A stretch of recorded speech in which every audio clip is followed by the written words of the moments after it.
vie for FCC chair Brendan Carr. He's a patriot. He loves our country. Is The View next on the FCC's list? What this seismic change in the media says about the country. Plus, fear factor. Threats of consequences for negative coverage. Maybe their license should be taken away. Fines levied, funds canceled, and business lost. The real cost of Trump's presidency is sparing no institutions.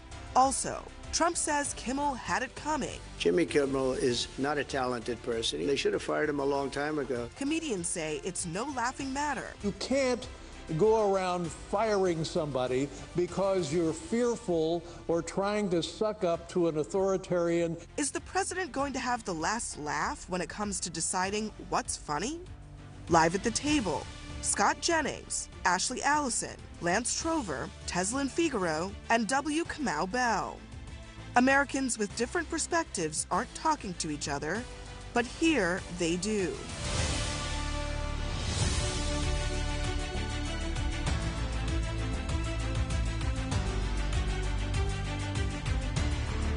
Good evening, I'm Abby Phillip in New York. Let's get right to what America's talking about. Free speech in America and the outrage over Jimmy Kimmel's suspension. Tonight, President Trump is escalating his attacks against the media, threatening television networks if they air negative coverage of him. They give me only bad publicity or press. I mean, they're getting a license. I would think maybe their license should be taken away. It will be up to Brendan Carr. Now, yesterday, ABC yanked Kimmel's show indefinitely after the comedian made a joke about the Republican response to Charlie Kirk's assassination. Now, Kimmel hasn't publicly responded yet, but a source tells CNN that Disney is hopeful it can bring that show back. Now, Trump has since taken a victory lap and doubled down on his criticism of Kimmel while dismissing concerns over free speech, which is very interesting coming from the president who promised this on his inauguration day. I will also sign an executive order to immediately stop all government censorship and bring back free speech to America.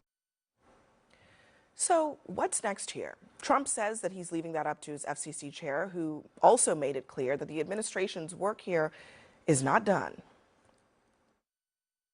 President Trump has fundamentally changed the direction of this country, and one of the ways that he's done that is he's run directly at these legacy mainstream broadcasters, and he's smashed the facade that they get to control what we get to say and what we get to think. Yeah, I don't think this is the last shoe to drop. This is a massive shift that's taking place in the media ecosystem, and I think the consequences are going to continue to flow. Joining us in our fifth seat at the table is W. Kamau Bell, who is stopping in the middle of his tour. Who's with me? So be sure to check that out. I want to start on what he just said there at the end, though. Trump is changing the country in the sense that media companies no longer get to decide what voices they air, who they talk to. Is that really what they're trying to say here? That the president gets to decide that now? Well, I actually talked to Brendan Carr today, too, for about 20 minutes. He brought up a similar concept, but it was in the framework of these local affiliates who have to live by these public interest rules finally getting a chance to push back against the networks, the programmers. It was his view that for too long, the programmers, the networks, had too much power over these affiliates and had basically been able to boss them around. So he viewed this whole episode as a situation where these networks are finally saying, look, we have to live by these rules. We have to live under the public interest rules. We don't, particularly like to air this. We're the ones hearing about it from our viewers and from our advertisers, and we're finally pushing back on it. So you're saying that he, well, we have the clip, and I'll play it in a minute, but he's suggesting that this is all just spontaneous, that this is just, coming from the ground up. He had nothing to do with it. Trump had nothing to do with it. Was it spontaneous when Colbert was? I just think it's hard to believe, given the facts of the situation that we know happened. Yeah, I don't know how we could think it's spontaneous. And if the affiliates are upset with what Jimmy Kimmel's saying, I don't think that leads to Jimmy Kimmel's suspension. I don't think that's how that is supposed to go down. I believe we're still in America. I believe we still have this First Amendment thing we're talking about. I believe comedy is covered under the First Amendment. The affiliates can be upset. They've been upset at things other comedians have done. It hasn't led to that comedian being suspended. Well, I think what he was saying that they're upset about is that all of their viewers are complaining and all of their advertisers are complaining. All their viewers aren't complaining. The few that Jimmy Kimmel has. And they're getting all these complaints. They're not making any money on it. They're facing enormous financial pressures. They're not making any money on what? Selling advertising. Nobody wants to buy advertising on this show. Late night shows. Nobody? You say all and nobody. I'm in this business. I'm going to tell you right now. That's where they give away the freebies at night. Trust me. Scott, when we're on, they're making millions of dollars. But let me just play, because I said I would play this. This is what he told you when you asked him whether he felt like he had a role in all of this. Let me just play it. Do you feel personally responsible for his suspension? And I'll throw this on there as well. Should ABC make it permanent? Should they go ahead and fire him, or is there a way that Kimmel stays on TV in your mind? Well, first of all, nobody went on a podcast and made federal policy. President Trump has created a permission structure for corporations and for the market itself to start to rationalize it. So people probably feel comforted to say it was a grand conspiracy and it was because this happened and that happened.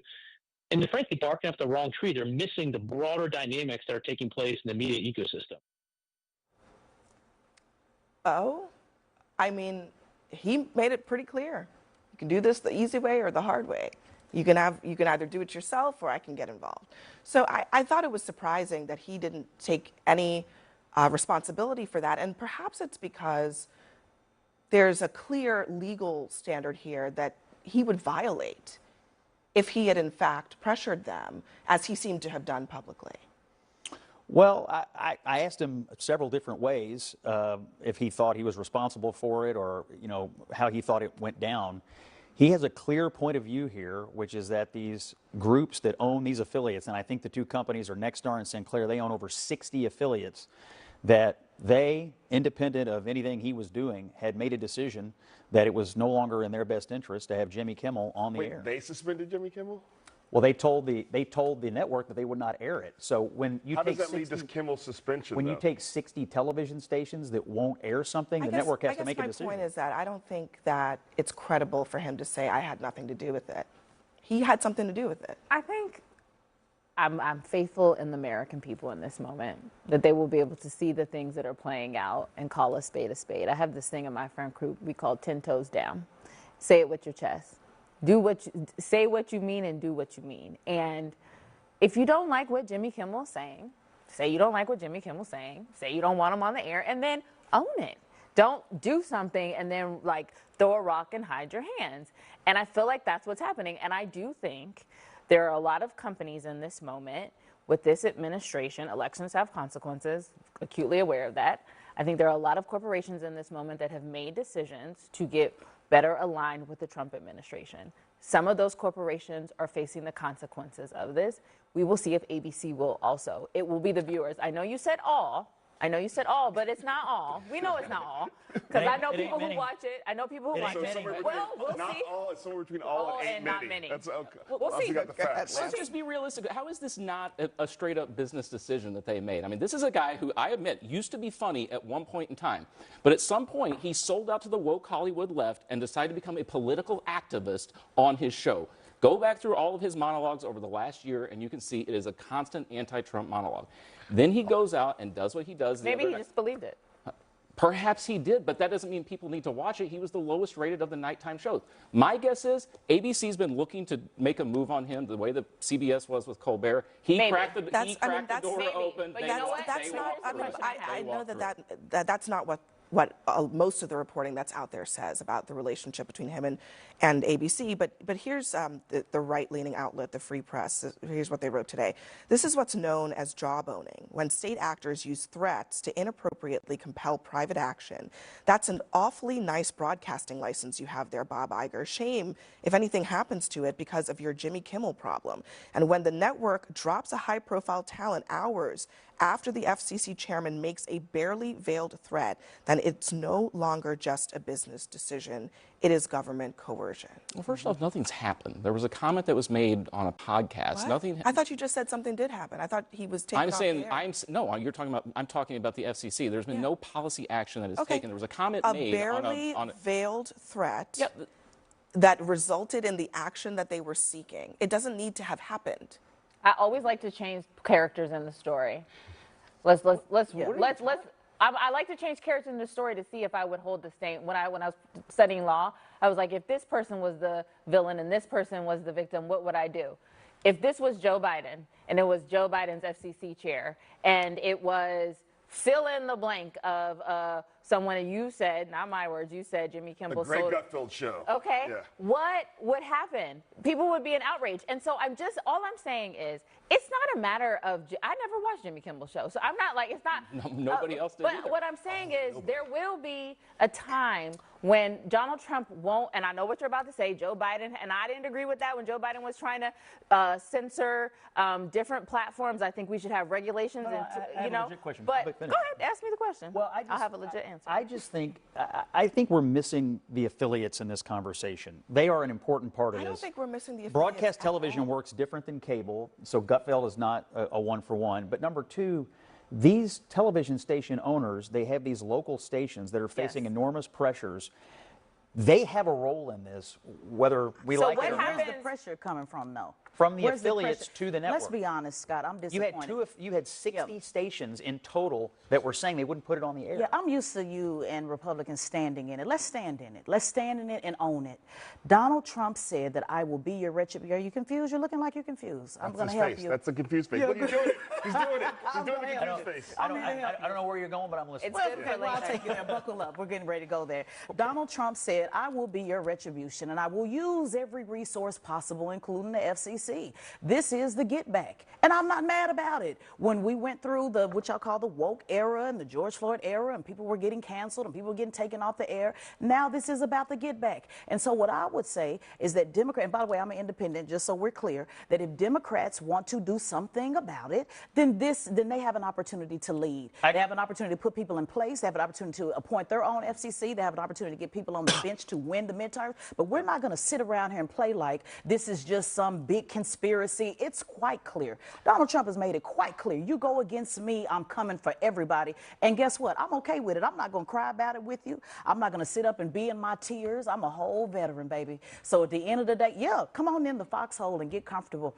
I am about what it is. And so just own it. Yeah, just own it, Scott. It's okay. I don't understand about 75% of what just happened. However, I can repeat it. However, you did say one thing that I agree with, and that is you brought up Democrats, but it's not just Democrats.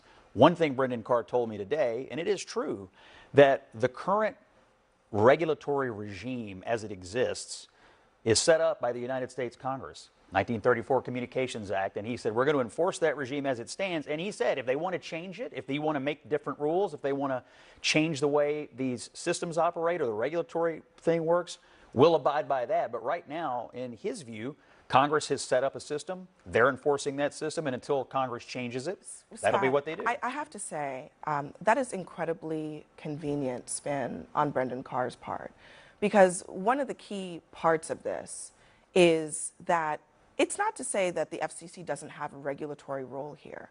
It's what is the end of the regulatory role? And if the end of the regulatory role is to coerce speech, that's a problem. How do I know that?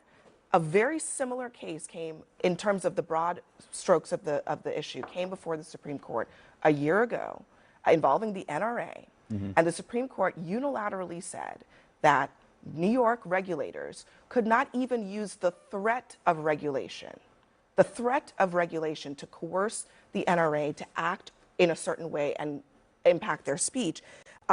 Here's what the opinion read. Government officials cannot attempt to coerce private parties in order to punish or suppress views the government disfavors.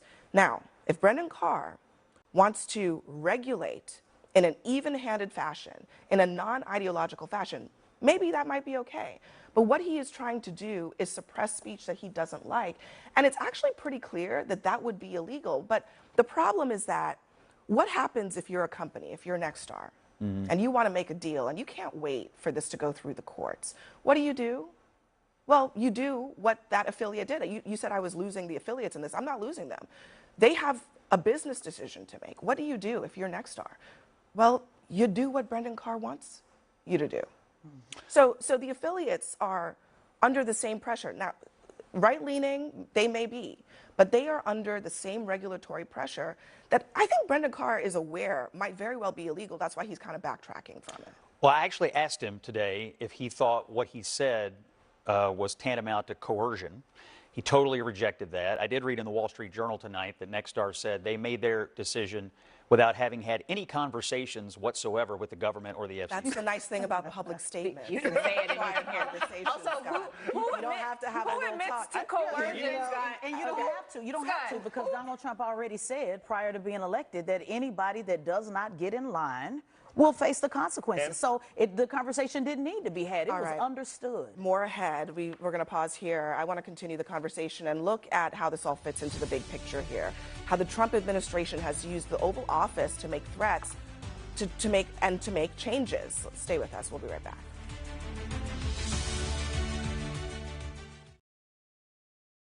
As part of Trump's leadership strategy, it appears to be the feature.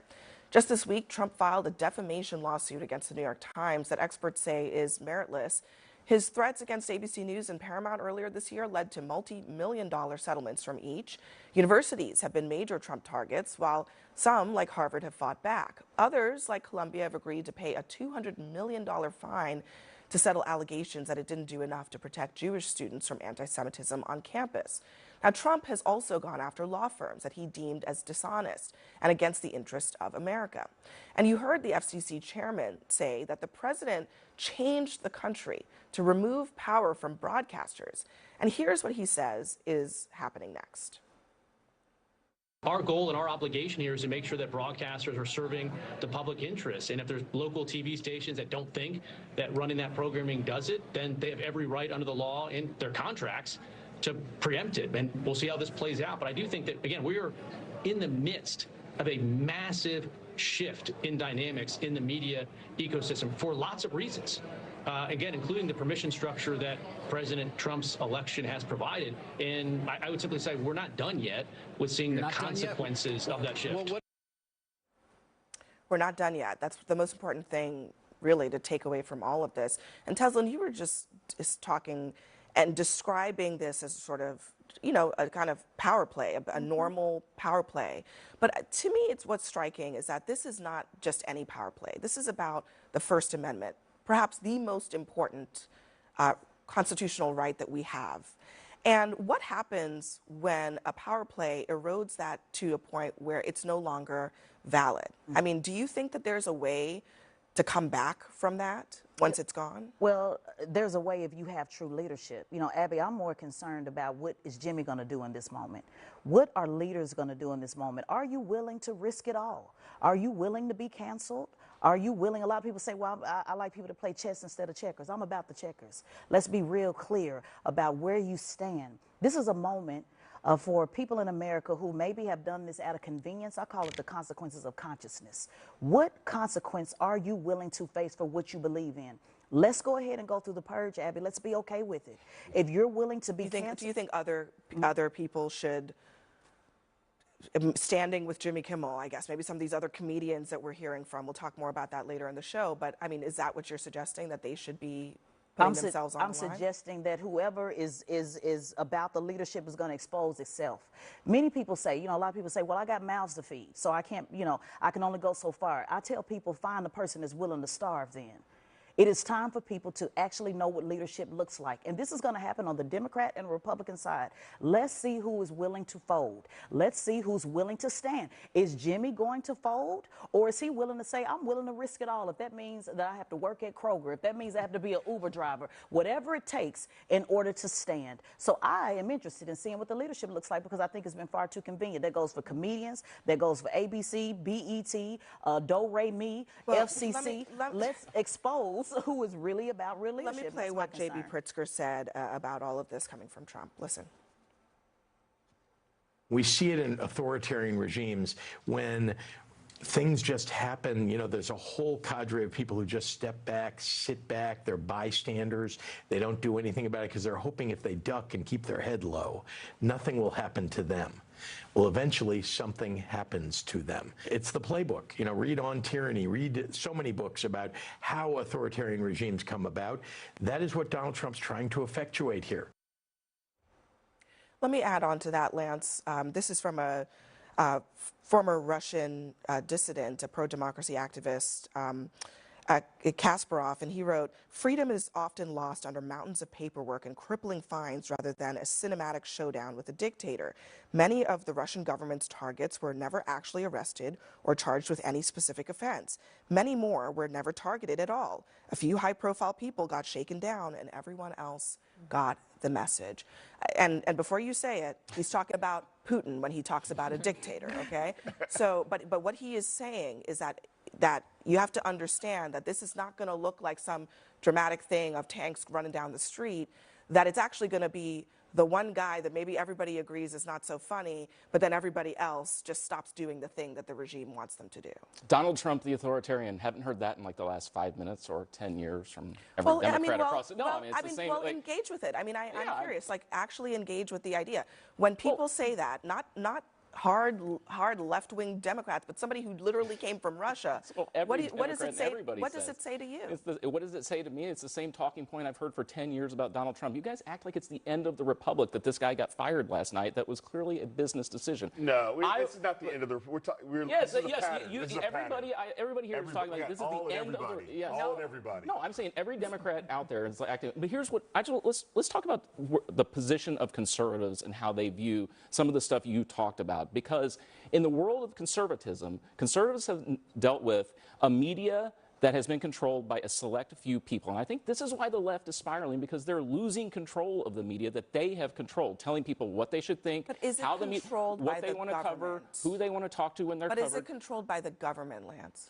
No, I'm saying that's my point. I get your complaint about bias in the media. I'm not discounting that. I think the fundamental question that is way above that, that's more important than that, is what is the role of government? At the end of the day, partisans can disagree, but the whole principle of this democracy is based on what's the role of the government and what's the role of the people. Let's talk what's the role of the government when it comes to the Exactly. media? You mentioned the universities. Let's talk. You take hundreds of billions of taxpayer dollars, then you are. The government has every bit of a right to stand and say if you're being anti-Semitic or violating Title IX. Because that's what we're talking about. Yes, I'm happy to talk about the media. But what is the role? I really want to understand. What do you think is the role of the government in shaping the media, shaping coverage, shaping who gets to tell stories, shaping whether it's partisan or not? What is the role of the government? I think if the media presented a balanced role, which they have not over the last 30 years, then the government may not have to step in. But I do think there is a role to say, hey, you're not being balanced in your coverage. Jimmy Kimmel went on and espoused and lied to the public the other night.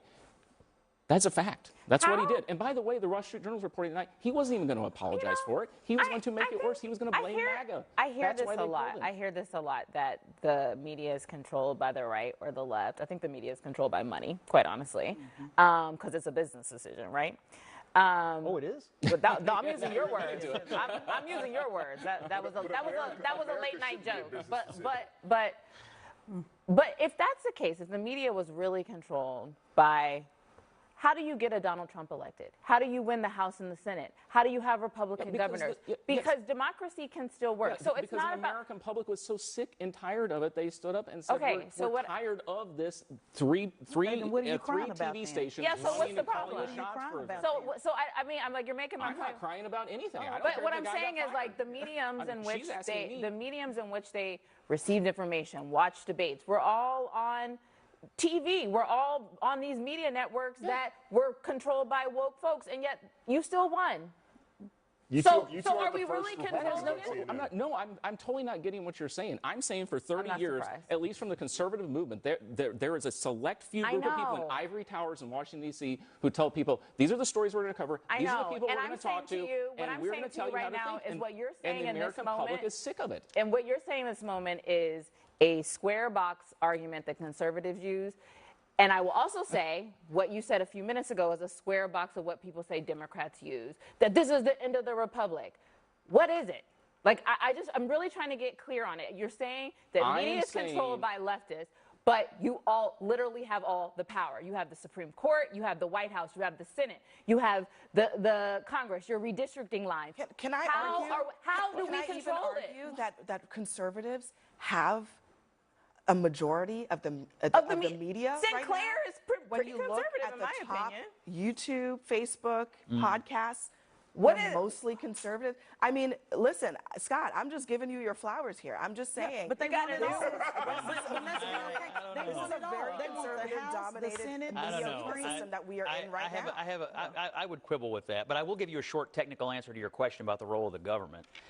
It's different for the Kimmel ABC network affiliate situation than it is for cable. That's number one. And the reason is because there is a law, the Communications Act of 1934, this public interest thing, and the Supreme Court has held that Congress and the FCC have a role in regulating this. And so until they change that, there will be an ongoing role for them.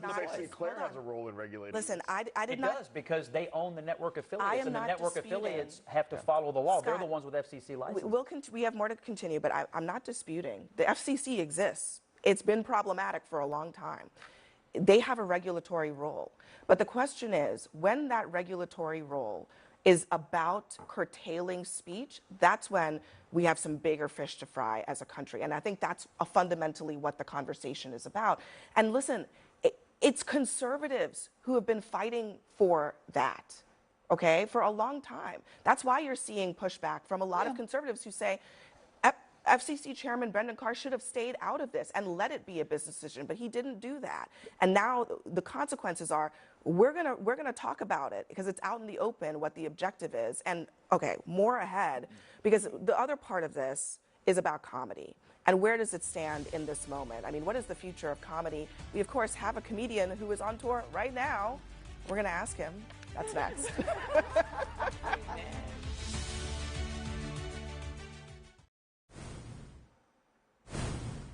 Jimmy Kimmel's ejection is raising questions about the state of comedy in Trump's America. Recently canceled, Stephen Colbert came to Kimmel's defense just tonight.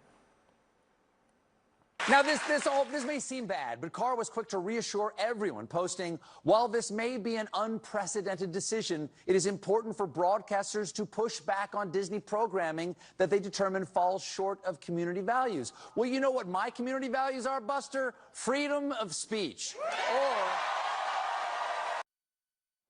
And late-night legend David Letterman defended Kimmel and Colbert today. He also had a blunt message for the Trump administration. My good friend Jimmy Kimmel, I feel bad about this because we all see where this is going, correct? It's managed media, and it's no good. It's silly. It's ridiculous, and you can't go around firing somebody because you're fearful or trying to suck up to an authoritarian criminal administration in the Oval Office. That's just not how this works. So, look, for a comedian, it actually feels like, really up until this point, a lot of the cancellation has been on the left. Like, people on the left canceling comedians, Dave Chappelle for various reasons. Now it's happening on the. I'm just saying, a famous example. They all have a lot of money. Yeah, they and also all have a lot of money. They get in trouble though. They all have a lot of money with the left. But now we're experiencing comedy being squeezed between these forces. I mean, what is left? What is left is for comedians to do our jobs, whether we fear the consequences or not. And, you know, the whole modern era of stand-up comedy was built on the fact that was invented in America, by the way.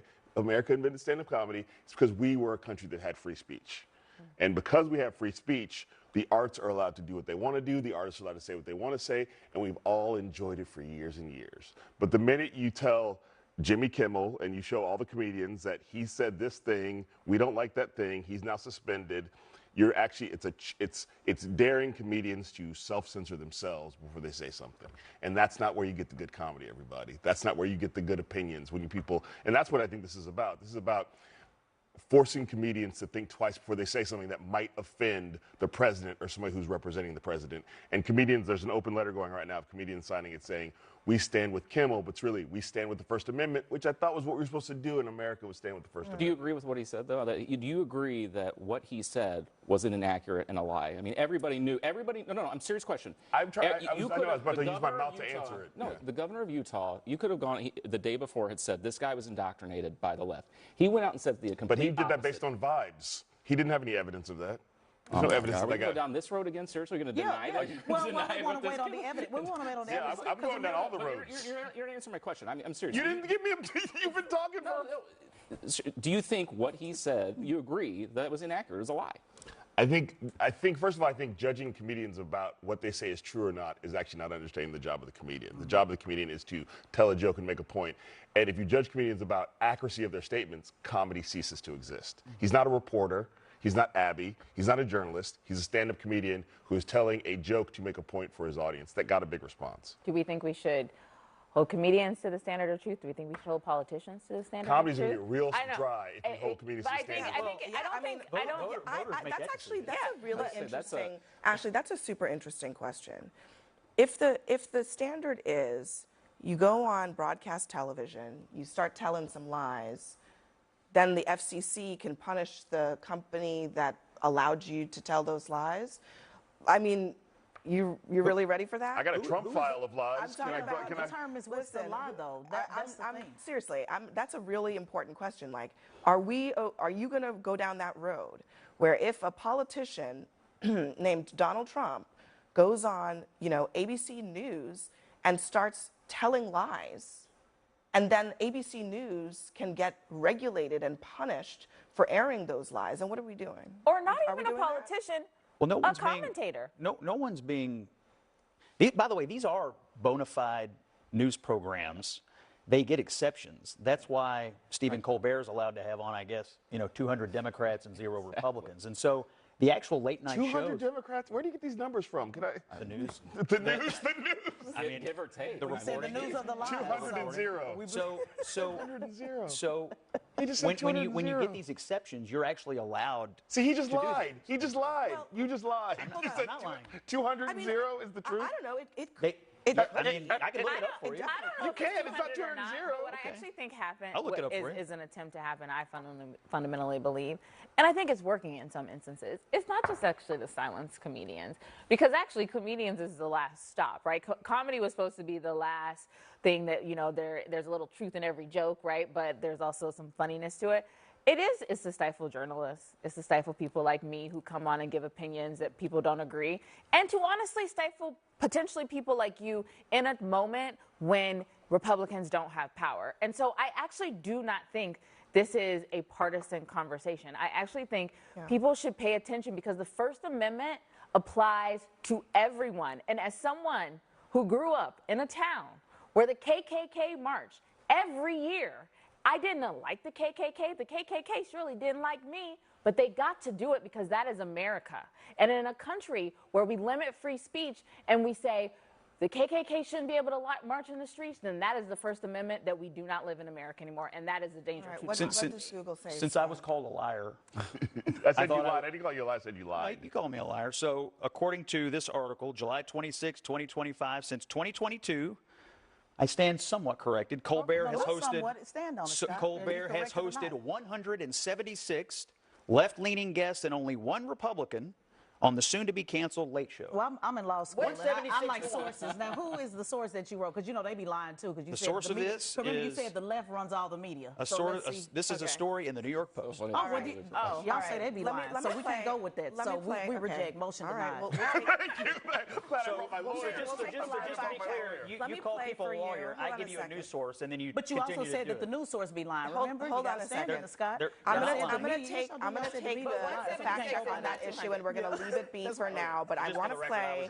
I want to play. No, wait, children. As a former teacher, can I just say, as a former teacher, 176 is not the same as 200. That's right. That math don't math. You're right. This next a lot more balanced. 176 a lot more balanced. We're going to let that go because this is irrelevant to the conversation. I want to play what a Trump supporter and a former co-host of Comedy Central's The Man Show, which Scott Jennings was maligning yesterday, Adam Carolla. Hey, I didn't watch it, but I've heard it was terrible. How do y'all know it's so terrible? This is Y'all what never Adam watch it. I Carolla was so confused. had to say about good, Jimmy terrible. Kimmel, who is on the other side of the aisle from him, okay? They're on opposite ends of the political spectrum, but here's what he had to say. My feeling is this. I don't think he should have been fired. It's a weird thing. The right and the left are always sort of misinterpreting things.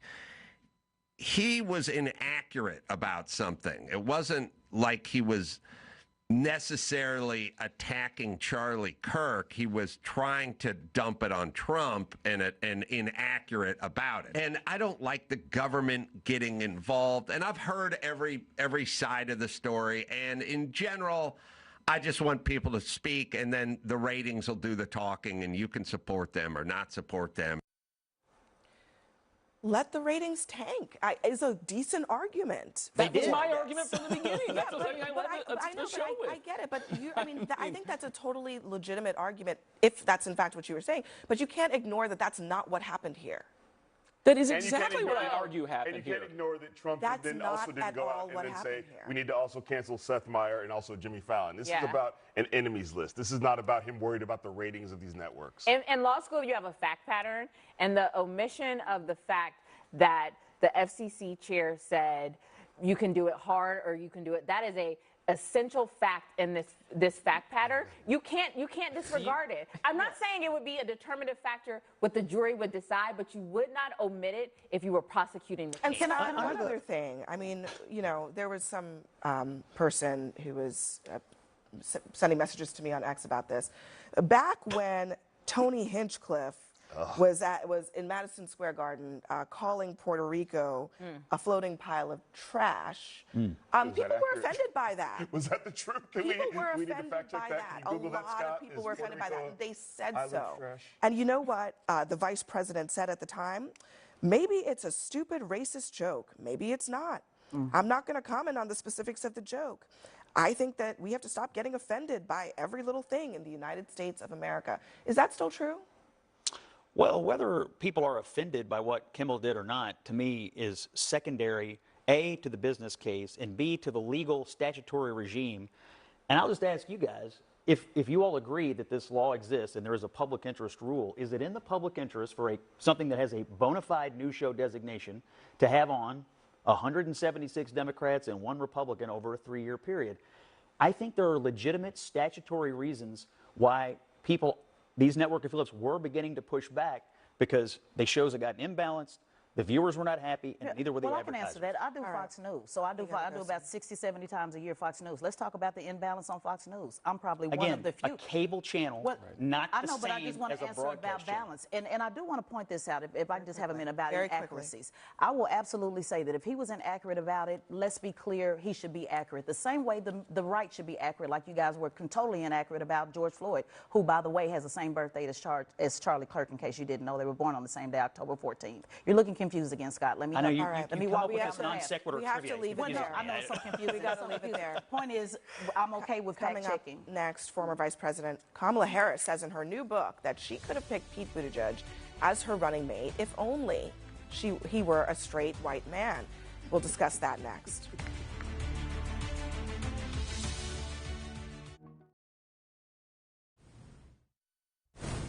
You know how they go. New revelations tonight from Kamala Harris in her upcoming memoir. The former VP says that she considered then Transportation Secretary Pete Buttigieg as her running mate, but she had some reservations. She writes that Buttigieg, quote, would have been an ideal partner if I were a straight white man. But we were already asking a lot of America to accept a black woman and a black woman married to a Jewish man. And part of me wanted to say, screw it, let's just do it. But knowing what was at stake, it was too big of a risk. Pete Buttigieg tonight responding, saying, my experience in politics has been that the way that you earn trust with voters is mostly based on what they think you're going to do for their lives, not on categories. He says he was surprised to hear the vice president wrote about this in her book. Where's the camera at? Where's Pete, if you don't knock it off, America was not going to vote. I said this, and it's not about VP Harris being most qualified. It's not that she did not have the record.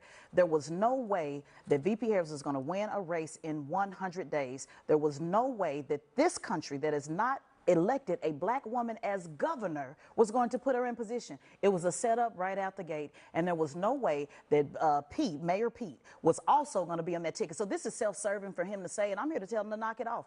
They set up VP Harris. They would have rather voted for Joe Biden on a gurney, on a stretcher with an IV, half dead, before they would have voted for VP Harris. That's just the fact, and not because of her resume. Okay, Lance. When's your comedy tour?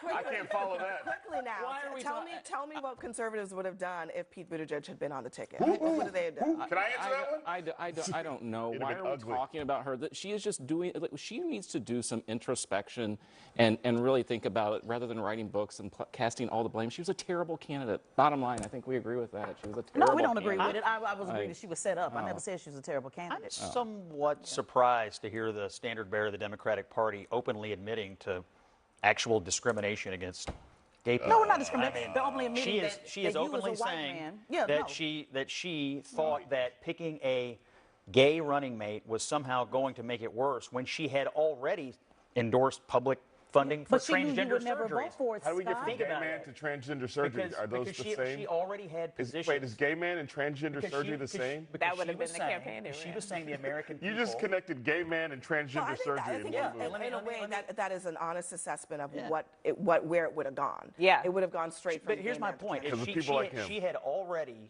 crossed the Rubicon on issues that would have angered a socially conservative constituency.